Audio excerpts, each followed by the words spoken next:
The rumor mill points out that Ford is purposely underrating the new Bronco. This is the Automotive Reviews. Thanks for watching. Remember, like, share, and subscribe. Now, Ford has underrated the new Bronco. What's the difference? BMW and all the Germans, they do it. So why not Ford?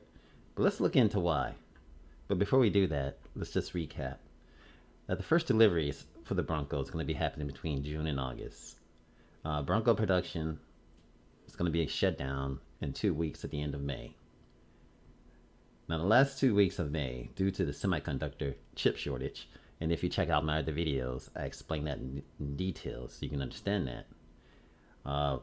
Ford wants to move more of their best sellers, and the Bronco is one of the best sellers, and that's why those first people are going to be getting their Broncos, because Ford's going to use those semiconductor chips that they have to move that first batch. And what's going to happen after that, we don't know, but we'll see. But the rumor mill is that the 2.3 liter 4 and the 2.7 liter 6 is more powerful. They reported the 2.3 liter is reported to have 270 horsepower and 310 pound-feet of torque. And the 2.7 liter is reported to have 310 horsepower and 400 pound-feet of torque. And the reason why, we'll get into that, but it's been discovered by some other, I guess Bronco 6G, is that the 2.3 liter is really producing 300 horsepower and 325 pound-feet of torque.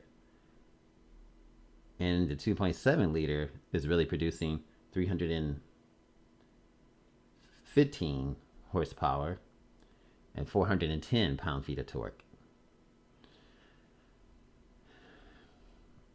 Now, the reason why that, and where did they come up with these numbers? Well, they say it was found on a technical sheet, but it's common knowledge that manufacturers do this because the car has to be tested at different altitudes and in different climates. Now, the hotter the climate, the less dense the air is, and the colder the climate, the more dense. And also, at higher altitudes, is low output. It's because all the combustion engines, definitely. And that's why I say in EV, as you know, when the cars go up Pikes Peak, the EVs just slaughter the combustion engines because they're not affected by the altitude. And so the manufacturers have to adjust for the altitude. They have to adjust for climate situations. And so therefore, the specs that any manufacturer give you is not the true specs. And that's for all automotive manufacturers. And that's something to think about. But before we wrap this up, let's look into the 2.7 liter engine. Now, the history of the 2.7 liter engine, the EcoBoost that is, there's no problem in low mileage. It's fine. But there are problems later, such as a blown gasket, cylinder heads. I'm looking at that on my notes as I'm talking to you guys. So that's what makes it different. These are the things that can happen. It's more reliable than the 4-cylinder. So if you go into 2.7, it's a more powerful engine, and it's a little bit more reliable. But, however, the direct injection and the high pressure exhaust gas, the recirculatory system is important in these in a 2.7 liter. However, there is carbon buildup, and you will have to get it clean. And if you don't get it clean, you're going to be undergoing problems. Now, the 2.3 liter is the same engine that was used in a Ford Focus RS. And the Ford Focus RS had problems with leaking head gaskets. Or must I say, filled head gaskets.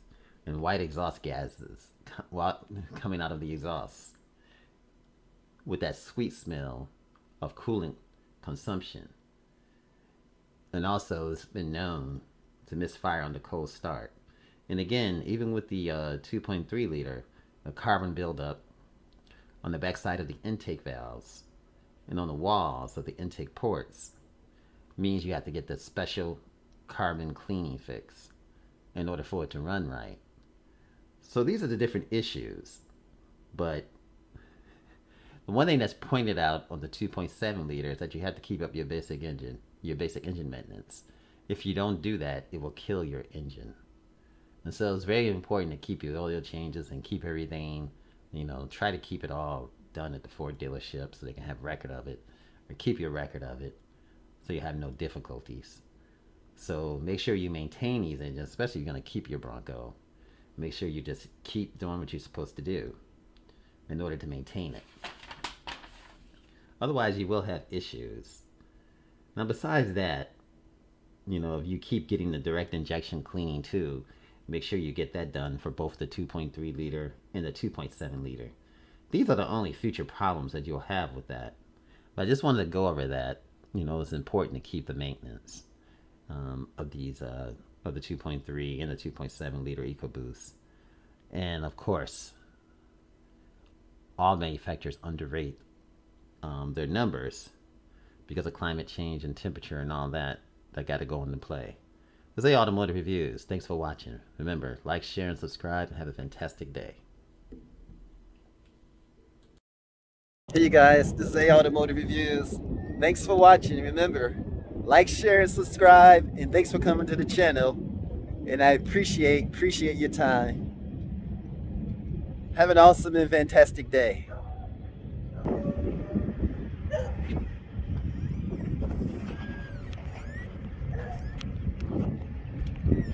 And thanks for coming by.